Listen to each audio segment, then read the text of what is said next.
우리 성도님들 선교지에서 돌아와서 이렇게 오랜만에 함께 이렇게 얼굴 뵙고 인사드리고 또 예배 드릴 수 있어서 참 좋습니다. 우리 성도님들도 그동안 예배 함께 못 드리다가 대면 예배 시작한 지 이제 지난주부터 시작한 걸로 알고 있는데요.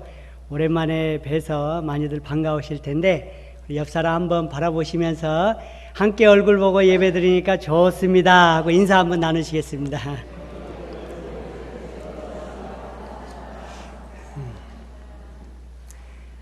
우리가 다들 마스크를 쓰고 있으니까 웃는 모습이 잘 안 보이니까 눈이 중요해요. 눈으로 이렇게 웃는 모습을 잘 보여줘야 됩니다.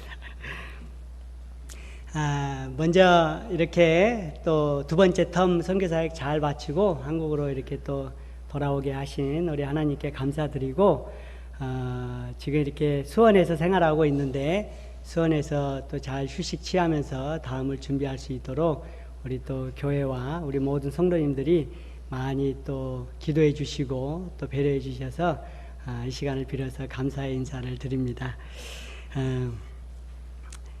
오늘 말씀은 여호수아 3장 말씀을 가지고 여호수아가 이스라엘 백성들을 이끌고 가나안으로 들어가기 직전의 말씀이에요. 그런데 이 말씀을 가지고 선교지에서 하나님께서 이 말씀으로 어떤 은혜를 주셨었는지 한번 나누기를 원합니다.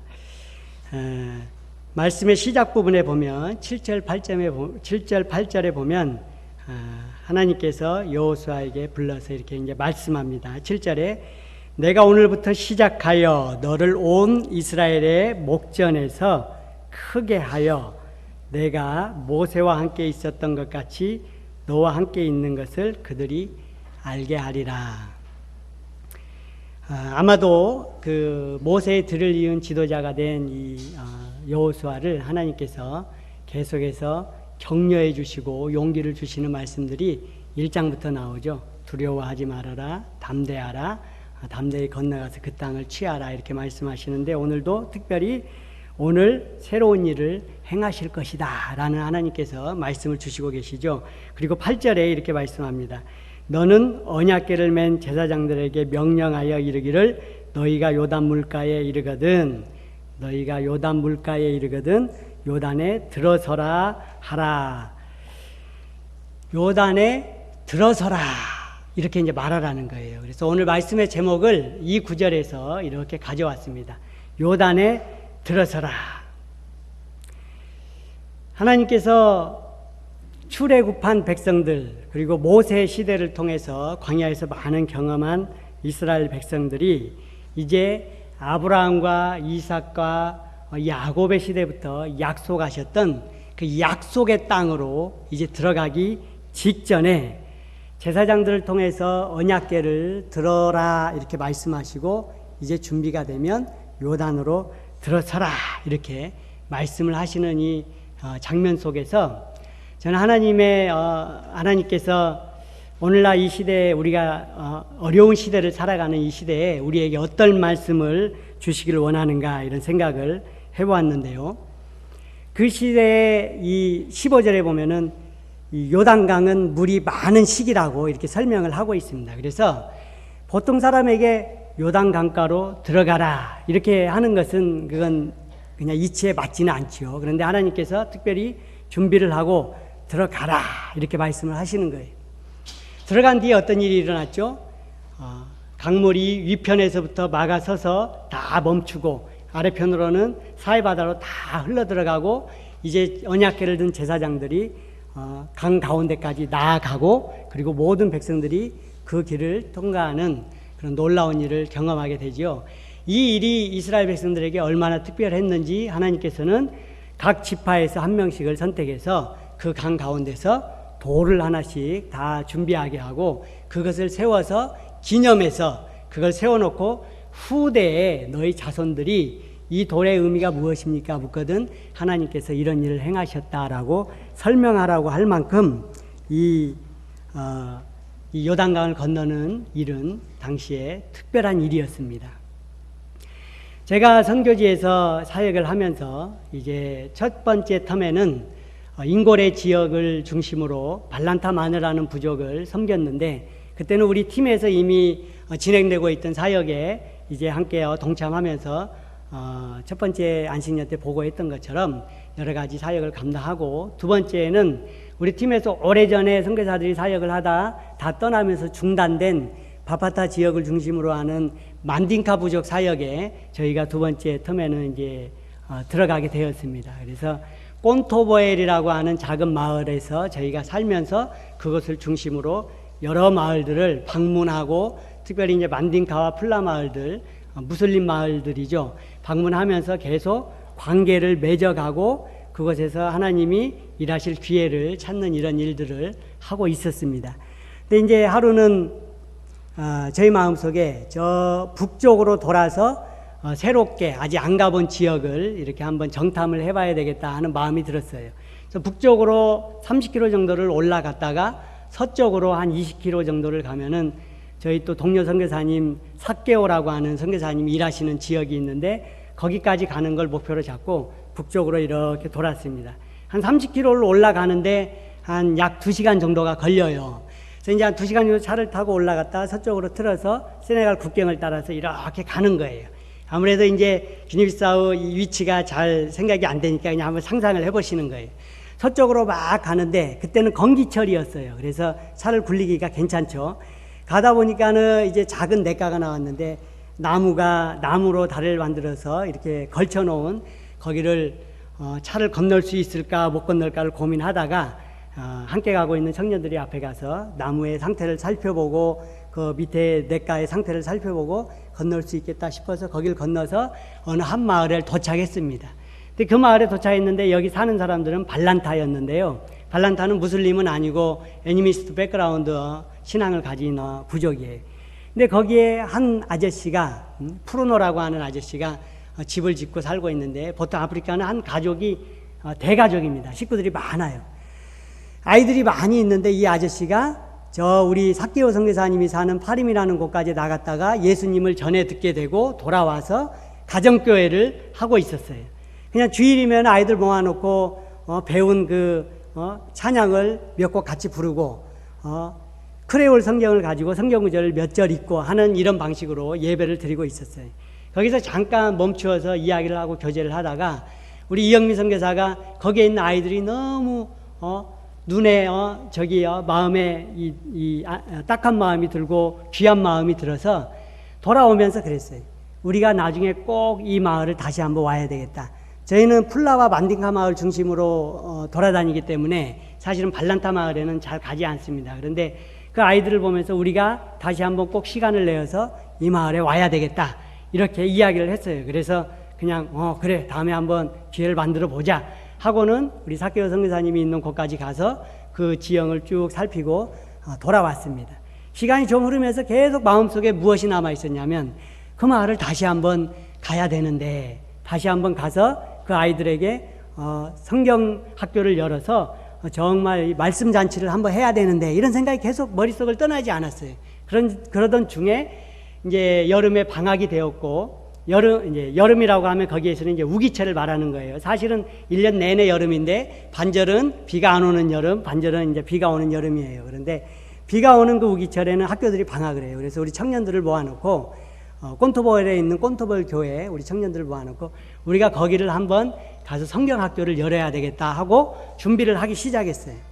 성경 말씀을 이 예배를 준비하고, 예배는 제가 준비하고 그룹 성경 공부를 할 수 있도록 우리 청년들을 교사로 이렇게 같이 교재를 만들고, 또 그림을 직접 그려서 그림을 아이들이 이렇게 이 컬러링 할 수 있는 그런 종이를 준비하고, 이렇게 하면서 준비를 했어요. 그래서 다들 막 마음에 의지와 기쁨이 불타올랐어요. 야, 하나님께서 우리를 통해서 그 마을에서 무언가 일하시려고 하는구나 하고 막 마음의 열정과 기쁨이 불타올랐어요. 그리고 그 프로노 아저씨하고 전화통화를 했을 때, 우리가 이제 이렇게 며칠 날 가려고 마음을 먹고 있습니다, 이런 이야기를 하니까 너무 좋아하시면서 선교사님과 우리 팀들이 오면은 동네 자기 아이들뿐만 아니라 동네에 있는 아이들 다 모아서 정말 기쁨의 말씀 잔치를 하고 싶다고 기대를 잔뜩 하는 거였어요. 그렇게 이제 저희 팀도 기도하면서 준비를 하고 있었습니다. 그래서 이제 내일 출발하는 날이 되었어요. 그래서 이제 우기철이라서 비가 사실은 시시때때로 오지만 낮에 비가 오지 않고 주로 밤에 오거든요. 특징이. 근데 이제 저희 마음속에 기도하면서 하나님, 우리가 출발해서 그 성경학교를 할 때 낮에 비가 오지 않도록 도와주세요. 이런 기도를 어쩌면 많은 기도 중에 굉장히 많이 한 것 같아요. 근데 출발이 내일인데 오늘 저녁에 잠을 자면서도 그런 기도를 하고 자는데 밤에 계속 비가 오는 거예요. 빗소리, 다 양철 지붕이기 때문에 막 빗소리가 밤새 우다다당 우다다당 이렇게 들리거든요. 잠을 쉽게 못 들었어요. 그래서 계속 마음속으로 설잠을 자면서 기도했어요. 하나님, 내일 아침에는 이 비가 멈추게 해주세요. 그래서 우리 팀들이 준비한 대로 떠날 수 있게 해주세요. 근데 아침이 되었는데 새벽 6시쯤 7시에 모이기로 했는데 6시쯤 되었는데도 비가 여전히 내리고 있는 거예요. 잠에서 깨서 어떡하지? 비가 이렇게 계속하면 어떡하지? 이러면 우리가 못 가나? 하면서 7시까지 기다렸어요. 7시가 되었는데도 비가 여전히 너무 많이 오는 거예요. 그래서 집에서 지금 이제 청년들은 교회로 이제 7시까지 오라고 했는데 교회에다가 뭐 큰 중요한 짐들은 다 미리 옮겨놓고 집에서 이제 집에 있는 작은 짐들을 실어서 나가야 되는데 이영미 선교사하고 이제 스데반하고 이제 저하고 셋이 이러고 있는데 그리고 우리 집에서 일을 도와주는 우리 블로라고 하는 우리 또 자매가 같이 이제 넷이서 출발을 해야 되는데 짐을 실을 수가 없어요. 트럭을 타고 나갈 건데 비가 계속 쏟아지니까 비를 맞으면서 짐을 싣기가 곤란해요. 비가 안 와야지 얼른 싣고 포장으로 덮어버리거든요. 그래서 망설이면서 이렇게 생각을 했어요. 이번에 가는 걸 좀 취소해야 될까?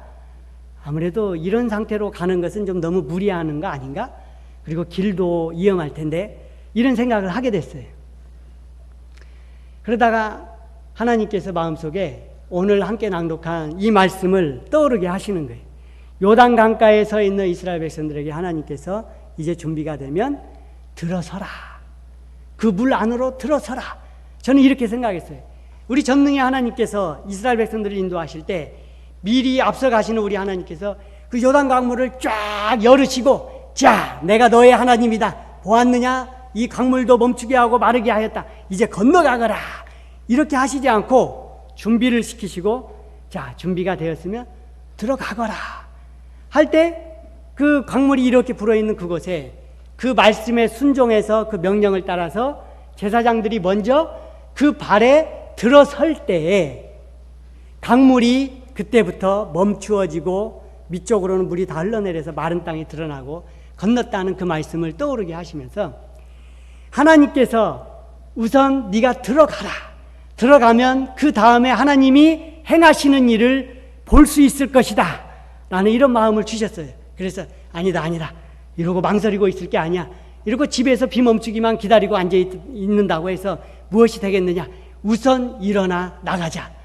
그래서 비를 맞으면서 부랴부랴 집에 있는 짐을 차에 얹고 포장으로, 교회 가면 또 실어야 되니까 포장으로 대충 덮어서 스데반과 이영미 선교사하고 앞자리에 앞에 3명이 탈 수 있는 트럭에 타고 교회로 갔어요. 2, 3분이면 교회 도착합니다.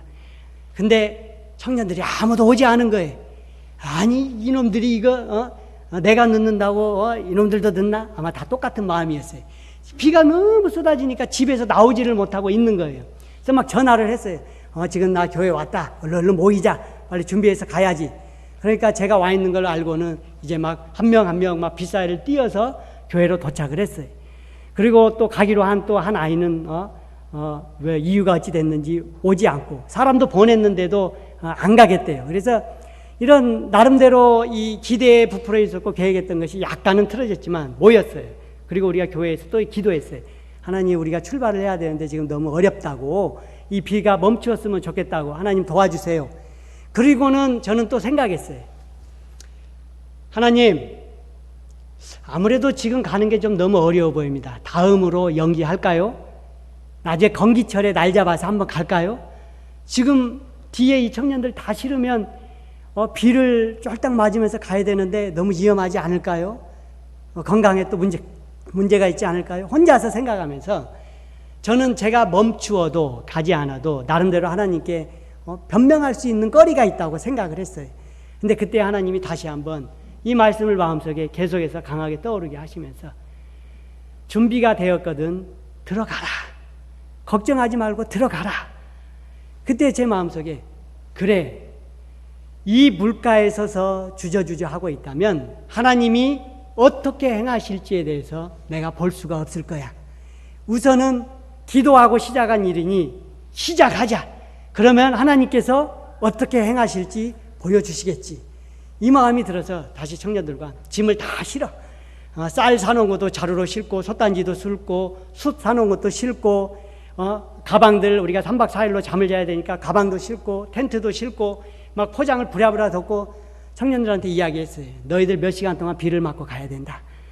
너희들 서로 다닥다닥 붙어 앉아서 춥지 않게 서로 옆에 가까이 붙고 어린애가 둘이 있었는데 이 둘을 잘 챙겨주어라 하면서 힘들어도 조금만 참고 가자 하고는 다 차에 올라타라고 했어요. 그 차를 세웠던 것이 바닥에 시멘트가 이렇게 조금 처리되어 있는 옛날 건물터였는데 딱 기도하고 이제 자 타라 하고 출발하려고 하는데 시멘트가 우르르 깨지면서 차가 밑으로 가라앉아 버렸어요. 그래가지고 부릉부릉하는데 차가 나가지 않는 거예요. 그래서 또 다 내려가지고 앞바퀴에 이 사륜구동을 장착하는 이 회전하는 어떤 그 스위치가 있는데 앞에 바퀴에서 돌리면 안에서 이 크랙이 돼가지고 딱 이렇게 물려요. 가서 바꾸고 다 밀어 해가지고는 거기를 나왔어요. 부랴부랴 타서 또 바로 출발해서 가는데 첫 마을 우리가 자주 다니는 자비꾼다라는 마을을 지나지 못해서 차 밑에서 끄럭끄럭 하고 막 이상한 소리가 나는 거예요. 저는 그 소리를 잘 압니다. 차가 고장나기 직전에 항상 나던 소리거든요. 그래서 딱 멈췄어요. 본능적으로. 뒤에 청년들도 벌써 들었죠. 꺼락꺼락꺼락. 우리가 차가 멈추면 항상 마을 사람들은 무슨 일인가 하고 다 나옵니다. 아프리카의 좋은 점은 차가 멈추면 고장나면 다 나와서 함께 밀어주고 항상 관심을 가져줘요. 때때로는 과도한 관심이 부담스러울 만큼 다 나옵니다. 또 내려가지고 청년들하고 차 밑을 보면서 너희들도 들었냐? 네, 들었어요. 야, 너무 마음에 이거 아무래도 이거 딱 고장나기 직전에 신호인데 어떡하지? 또 속으로 생각했어요. 하나님, 지금 이 정도면 집으로 돌아갈 만하지 않습니까? 아무래도 이거 좀 얼마 못 가서 금방 차가 서버릴 것 같은데 여기서 멈춰야 되지 않겠습니까? 여기서 멈춰야 되지 않겠습니까? 마음속에 계속 갈등이 드는 거예요. 왠지 내가 가지 않아도 하나님이 이해해주고 나는 그게 적당한 변명이라고 생각이 들었어요. 근데 계속 이 말씀이 또 떠오르는 거예요. 준비가 되었으면 가라. 들어서라. 그래서 다시 마음을 고쳐먹고 가자. 어떻게든 되겠지. 출발을 했습니다. 자비꾼다를 빠져나가서 이 포장도로가 있는 곳까지 가서 이제 아까 갔던 길하고 지금 다른 길로 가고 있는데 그 설명을 안 했는데 우기철에 그쪽에 강이 넘치면서 그 나무 다리가 지금 물이 넘쳐 있어서 그쪽으로는 도저히 못 온다고 해서 다른 길로 가고 있는 길이에요. 아스팔트 길로 접어들어서 가다 보니까 비가 어느 정도 됐어요.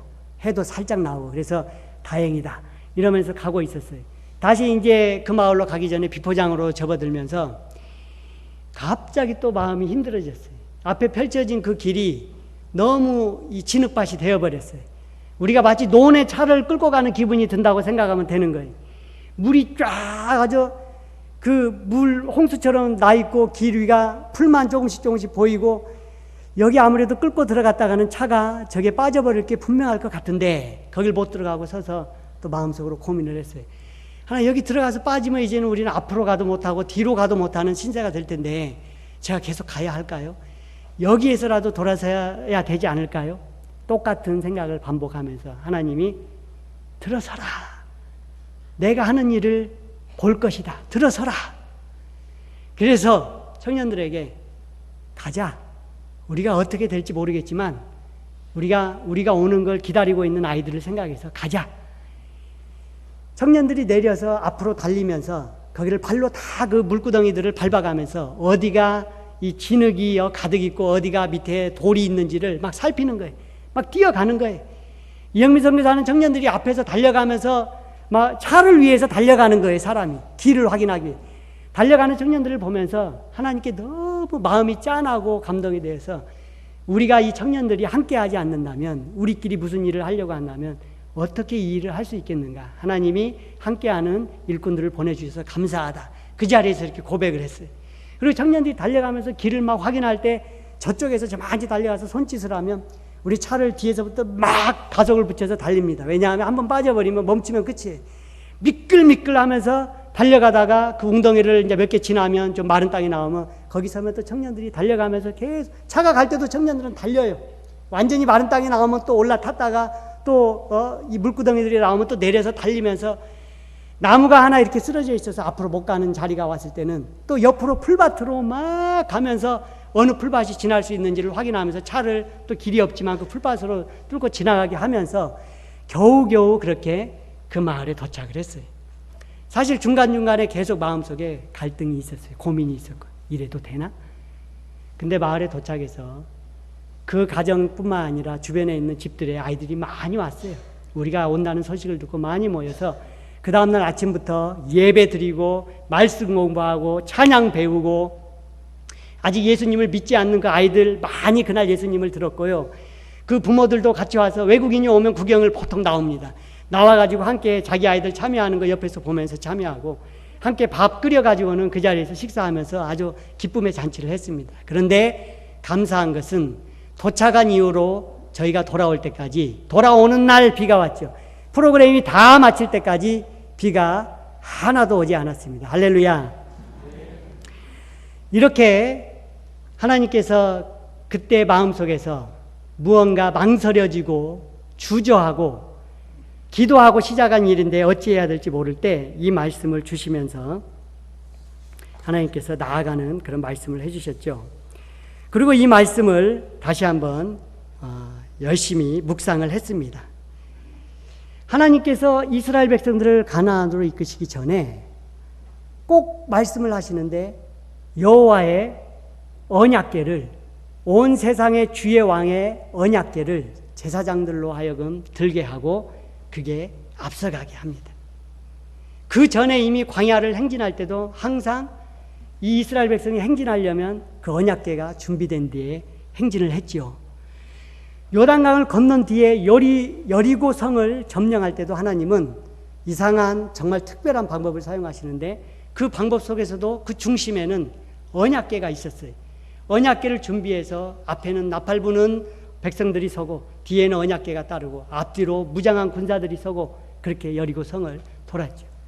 저는 그때 생각을 했어요. 제가 그전에는 단순하게 하나님께서 모세를 통해서 시내나라에서 말씀하신 그 계명대로 만든 언약궤, 하나님의 상징, 그렇게 크게 그 언약궤의 의미를 잘 생각하지 못했었던 것 같아요. 근데 그날 이 언약궤에 대한 새로운 의미가 저에게 다가왔습니다. 그건 뭐냐면 하나님께서 함께 하신다는 거였어요. 이 말씀을 생각하기 전에 이 요단강이 갈라진 사건과 비슷한 모세의 사건으로 돌아가 보기를 원합니다. 하나님께서 애굽에서 이스라엘 백성들을 이끌어내셔서 약속의 땅으로 데려가실 때 하나님께서 많은 10가지의 기적 재앙을 이집트에서 보여주시죠. 저는 이것이 여러 가지 의미가 있지만 애굽의 신보다 더 월등하신 전능하신 하나님의 능력을 보여주신다고 그런 생각을 많이 했었는데 그게 아니었어요. 특별한 의미가 있었다는 것을 그때 다시 한번 묵상하게 되었습니다. 하나님께서 애굽에 재앙을 내리실 때 그 의미는 이스라엘 백성들에게 나다, 내가 바로 너희의 하나님이다, 내가 지금 너희와 함께하고 있다, 내가 이 자리에서 너희의 눈앞에서 이 놀라운 일들을 행하고 있다. 종살이를 오랫동안 하면서 우상 숭배와 하나님을 의지하는, 하나님을 바라보는, 오직 여호와 하나님만을 바라보는 그 신앙이 심해져 버린 이스라엘 백성들에게 시각적으로 보여주시는 거예요. 내가 너희와 함께하고 있다. 홍해 앞에 나아갔을 때 그게 이 기적의 클라이막스죠. 군사들이 뒤에 쫓아옵니다. 홍해 앞에 다다른 백성들이 하나님께서 함께 하심을 보았지만 뭐 어떻게 하죠? 불평과 불만을 합니다. 왜 우리를 이곳까지 끌어내가지고 차라리 저 애굽 땅에 있었으면 좋았을 텐데 우리를 매장할 곳이 없어서 이 광야까지 끌고 와서 우리를 이곳에서 죽게 하느냐 하면서 모세를 원망하고 하나님을 원망하죠. 그때 하나님의 사자가 앞서 있다가 뒤쪽으로 가면서 쫓아오는 애굽 군대 사이에 서고 구름 기둥이 그 사이에 가서 쫙 서면서 군사가 이스라엘 백성에 가까이 못 오게 합니다. 이 출애굽 이후부터 광야를 지날 때까지 하나님은 구름 기둥과 불 기둥으로 인도하시죠. 낮에는 불 기둥으로 하나님이 이렇게 나타나세요. 여러분 상상이 되십니까? 성경을 읽을 때 불 기둥이 이렇게 우리 앞에서 활활 타오르고 있어요. 이건 우리에게 하나님이 보여주시는 거예요. 내가 너희와 지금 함께 하고 있다. 믿음이 없는 이스라엘 백성들에게 시각적으로 볼 수 있도록 하나님이 여기 계시다. 너와 함께 하고 계시고 너를 보호하고 계시고 너를 지키시고 계시다. 낮에는 구름 기둥으로 보여주셔요. 내가 지금 너희와 이 자리에 함께 있다. 광야에서는 어쩌죠? 불평불망하는 이스라엘 백성들에게 반석에서 물이 나게 하시면서 내가 여기에 있다. 너희에게 이 반석에서도 물을 폭포수처럼 쏟아내어 너희를 목마름을 해갈시키시는 하나님이 지금 여기 있다. 만나와 메추라기를 떨어뜨려 주셔서 내가 지금 이 광야에서 너희와 함께 걷고 있다. 너희와 동행하고 있다. 너희를 보호하고 있다. 심지어 반역하는 이스라엘 백성들을 땅을 벌려서 삼키는 심판을 하시면서도 말씀하시고자 하는 것은 내가 지금 너희와 여기 함께 있다. 나 전능의 여호와 하나님이 너희와 지금 함께 있다. 지금 함께 이곳에 있다. 함께 나아가고 있다. 이것을 말씀하시는 거였어요. 언약궤는 똑같은 맥락에서 이어집니다. 이게 여호수아 시대로 지나오면서 구름 기둥과 불 기둥은 어느새 사라지고 말씀에 나타나지 않습니다. 그런데 언약궤가 등장해요. 너희는 언약궤를 준비해서 앞으로 나아가라. 하나님이 임재하시고 우리와 함께 하신다는 그 상징적 의미가 이 언약궤 속에 있는 거예요. 사람들은 그 언약궤를 바라보면서 하나님이 우리와 함께 하신다고 생각했죠. 그래, 언약궤가 나아가면 하나님이 이제 우리와 함께 나아가시는구나, 이런 생각을 한 거였어요. 그래서 요단강가에서 언약궤가 앞에 간다는 그 의미를 이렇게 생각했어요. 하나님이 내가 지금 너희와 함께 이 강을 건너간다. 약속의 땅으로 너희를 인도하여 드린다. 라는 말씀을 시각적으로 보여주고 계신 거예요. 근데 이스라엘 백성들이 가나안에 들어온 뒤에 이 언약궤마저도 이 백성들은 그 의미를 변질시켜 버립니다. 하루는 블레셋이 쳐들어와서 전쟁이 났어요. 선지자 엘리의 시대입니다.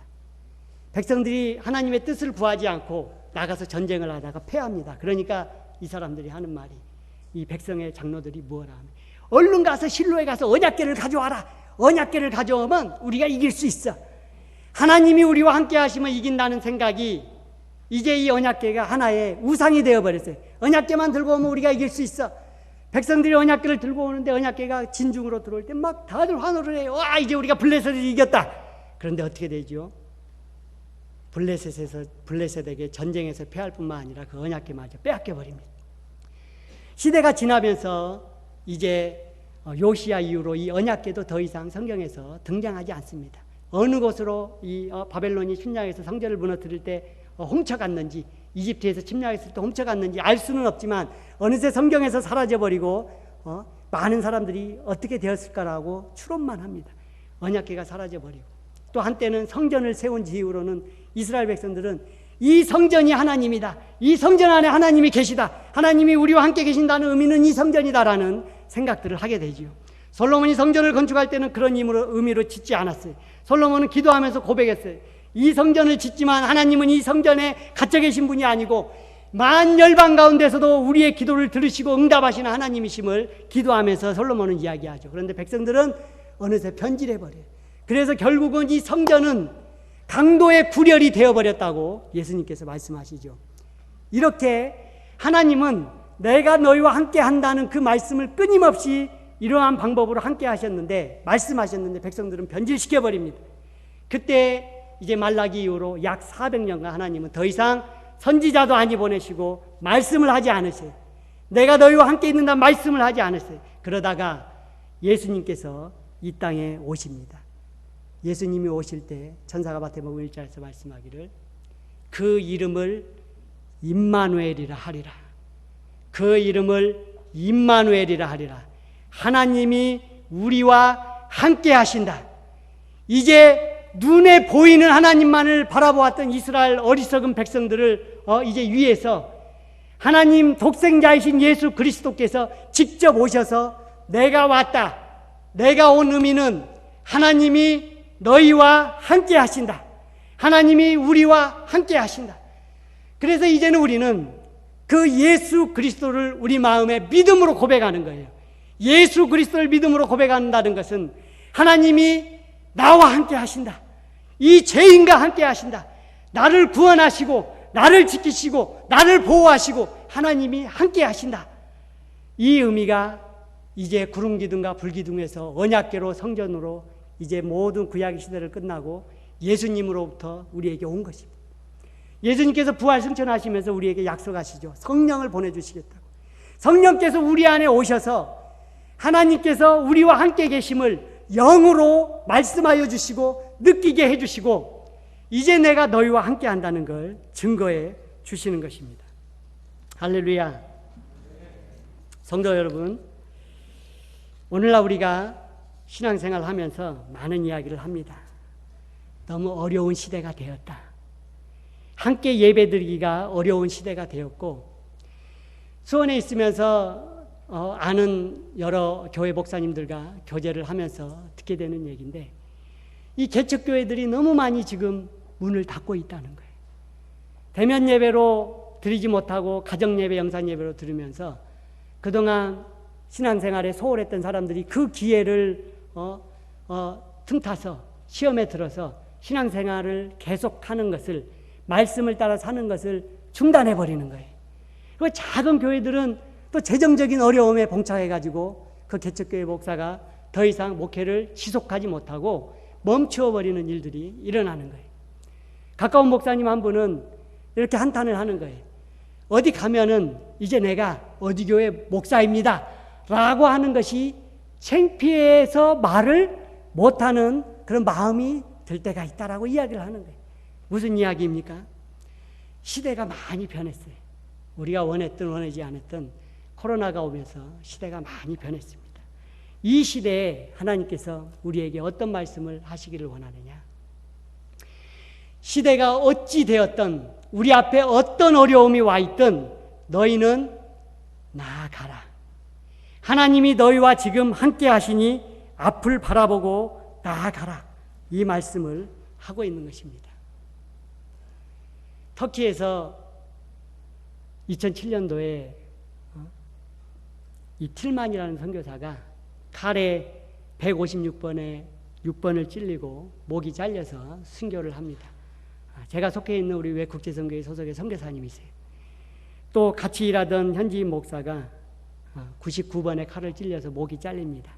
성도님 한 분이 있었는데 몇 번 찔렀는지 셀 수 없는 수많은 칼을 맞고 죽습니다.